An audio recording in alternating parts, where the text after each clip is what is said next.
Next up is the Turkish skier Esat Bayindirli, bib 53, on course.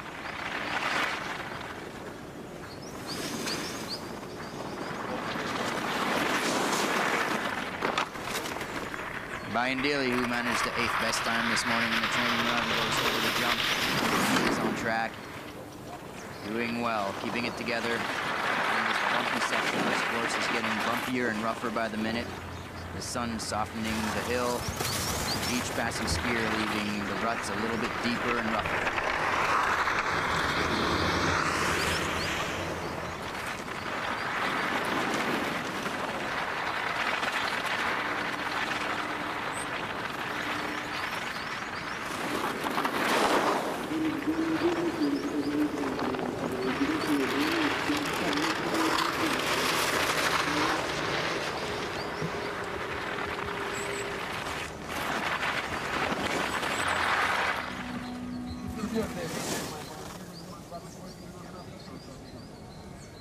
Bayindirli grabs the 4th place with a time of 1:28.93. The Turkish skiers in 4th. Next up,